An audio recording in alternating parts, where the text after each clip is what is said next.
Notre prochain invité, il est presque devenu une vedette des réseaux nationaux. Hier matin, sur LCN, mon ami Frédéric Poulain, qui est maire de Saint-Antoine de l'Île-aux-Grues. Bon matin. Bon matin à vous.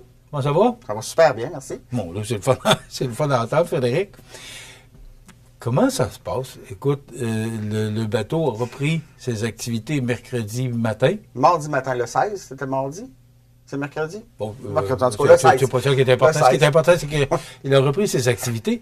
Frédéric, qu'est-ce qui se passe avec la traverse Montmagny-l'Île-aux-Grues? Parce que j'en ai parlé en ondes.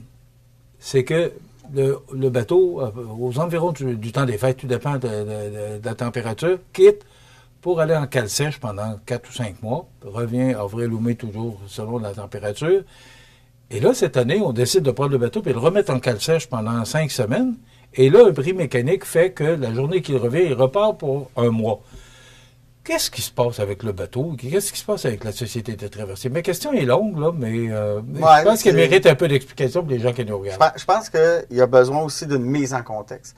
Il faut savoir que le navire, comme il est là, il y a une cale sèche qui est prévue à chaque 5 ans sur le navire. C'est pas un point d'exclamation dans la vie d'un navire.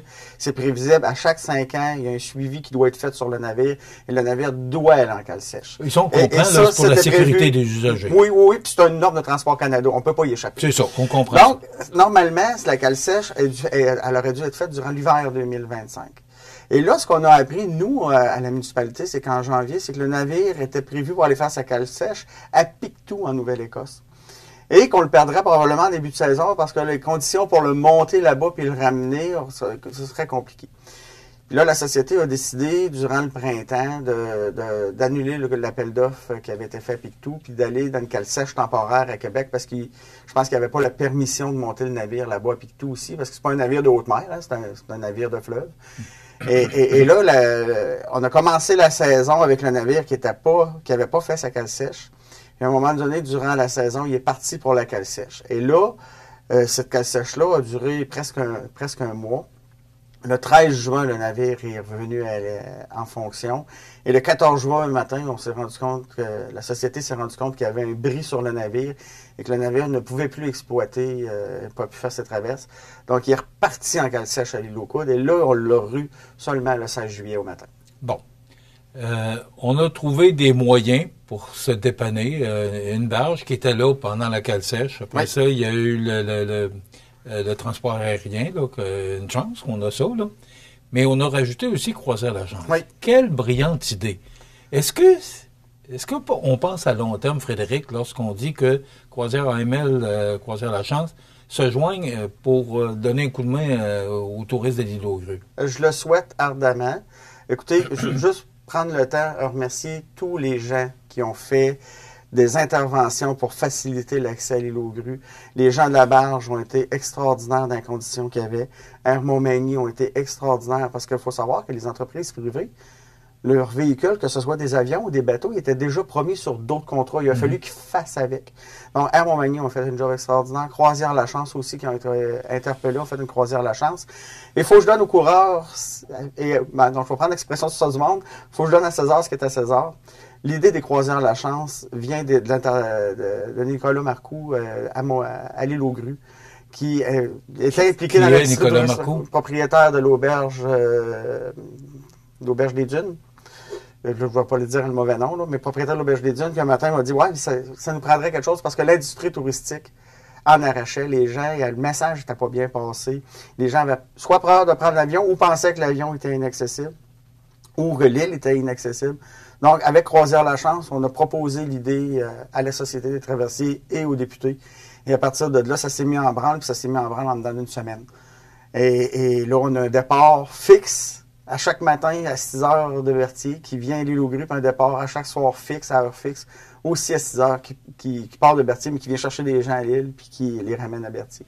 Mais à heure fixe, on vit avec les marées? Il n'y a pas de marée à partir de Berthier, donc c'est ça qui est fantastique. Et on espère, évidemment, là, c'est bon jusqu'au 3 août, parce que le contrat de la société avec Croisière la Chance AML est jusqu'au 3 août, mais on espère, évidemment, qu'il y aura des suites à ça. Bon, et justement, parlons de ça, parce que c'est extraordinaire comme idée d'amener Croisière la Chance. On a déjà vécu ça il y a moultes années. Est-ce que ça pourrait revenir? Est-ce que le maire de l'île aux Grues travaille pour que ce service-là puisse se poursuivre là, à long terme? Bien, faut savoir que l'île aux Grues, il y a 2 axes touristiques. Il y a la résidence à long terme, où les gens viennent puis qui louent soit des maisons, soit des auberges. Mais il y a aussi le volet, les gens qui viennent pour une journée. Et on a besoin de gens comme Croisière-la-Chance AML pour être capable d'avoir un nombre suffisant de touristes à l'île aux Grues pour faire vivre des endroits comme le musée Grenier, l'église, où est-ce qu'ils ont besoin d'entrer, le musée de la Micarène, où est-ce qu'ils ont besoin d'entrer. Et là, ça peut pas être que les gens qui viennent rester à long terme à l'île qui le font. Ça prend des entrées quotidiennes pour ça.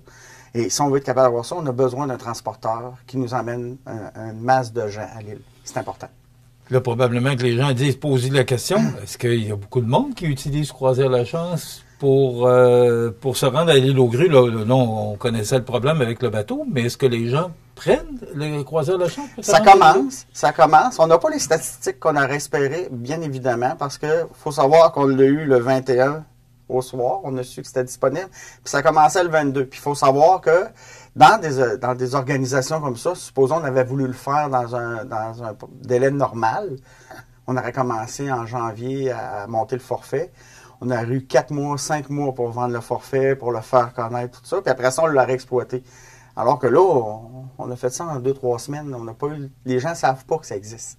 On est en train de le publiciser le plus possible, mais les gens ne savent pas encore que ça existe. En tout cas, pas assez. Bon, on a une partie de l'été de passé, là, déjà un mois de fin, le 18 juillet aujourd'hui.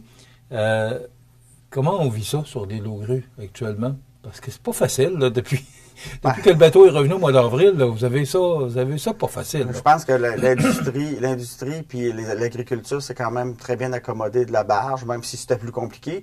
On a réussi à opérer. Ce qui est inquiétant, c'est l'industrie touristique. C'est les gens de l'industrie touristique qui ont levé des drapeaux et qui ont dit à un moment donné, nous autres, on sera peut-être pas là l'année prochaine parce qu'on passera pas l'hiver prochain. Puis, parce que ça prend du monde. Là.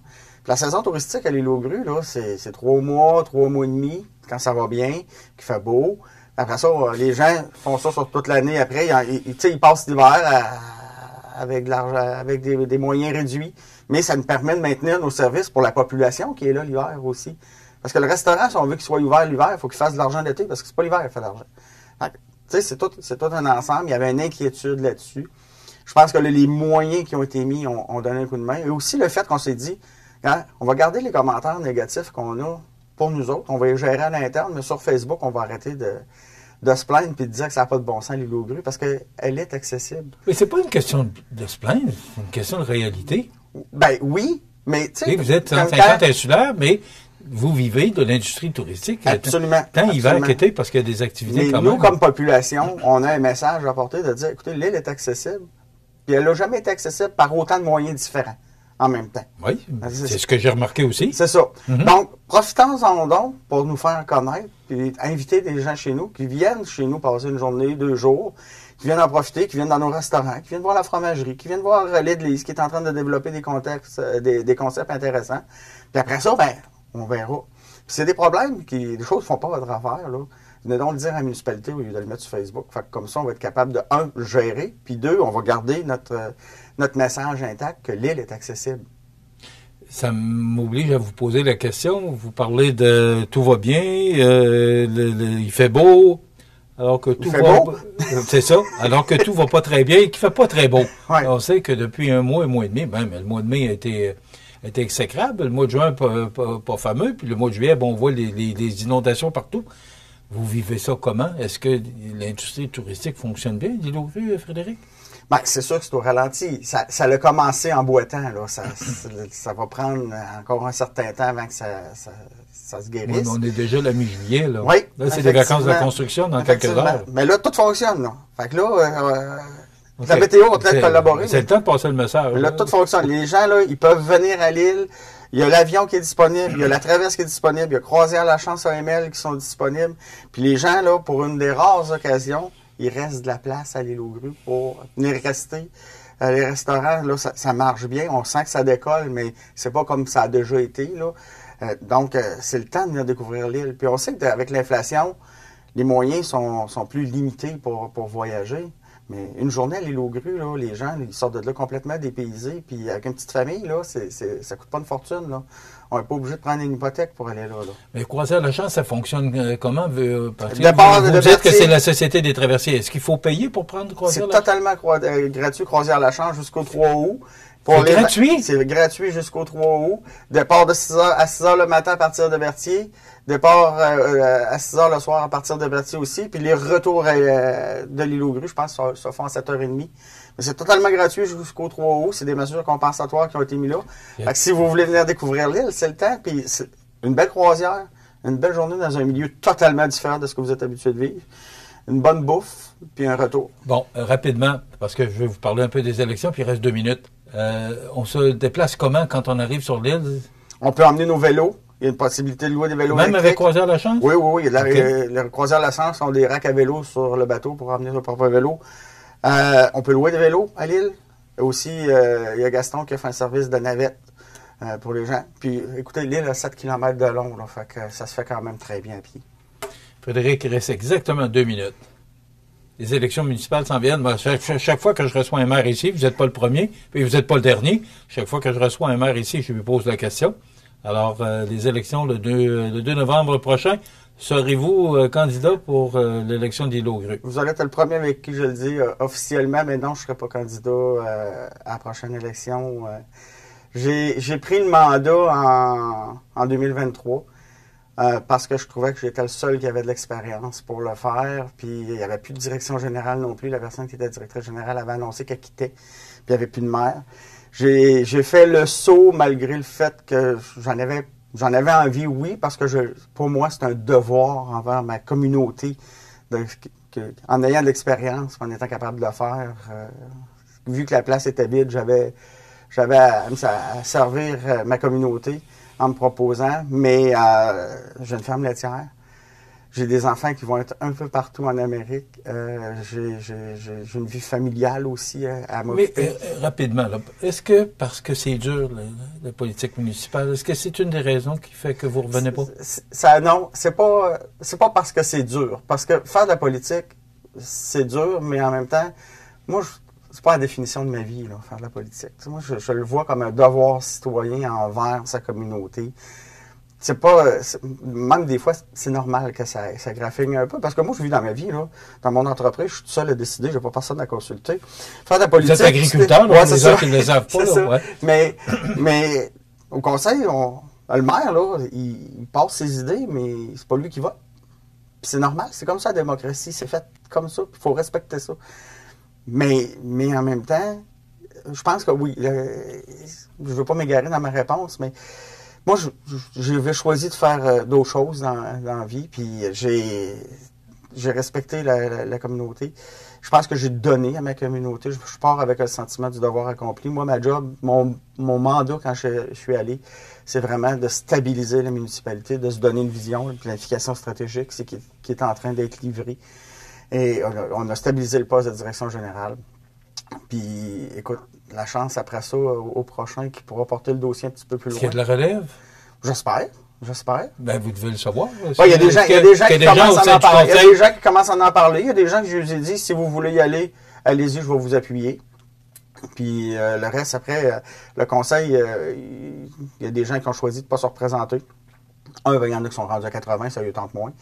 Donc, on comprend. D'autres aussi, c'est que la population est en train de changer aussi à l'île. On est de moins en moins de résidents permanents et de plus en plus de gens qui arrivent de l'extérieur. Puis moi, honnêtement, j'ai du fun dans la vie. Là. Puis j'ai une belle entreprise que j'ai été beaucoup moins présent depuis 4-5 ans. J'ai envie de faire ça. Puis j'ai envie d'être capable d'être présent quand mes enfants vont jouer une partie de soccer ou de rugby, parce que mes enfants sont soit en soccer, soit en rugby. On sait que la politique municipale, c'est accaparant. Ben oui, c'est accaparant. Quand on est bien entouré et qu'on n'a pas le syndrome de Dieu, là, on est capable d'avoir une belle vie quand même. Oui, là, j'en ai un qui me fait des signes là, pour d'arrêter, mais rapidement, en quelques secondes, est-ce qu'on va vous revoir en politique? L'avenir, c'est demain. Aujourd'hui, on ne peut pas savoir. Frédéric, merci beaucoup. Plaisir. De toute façon, on aura l'occasion de s'en parler le 2 novembre. Puis je ne serai pas silencieux parce que je ne suis pas maire. Hein? Oui. Merci beaucoup. Frédéric Poulain, maire de Saint-Antoine de l'Île aux Grues.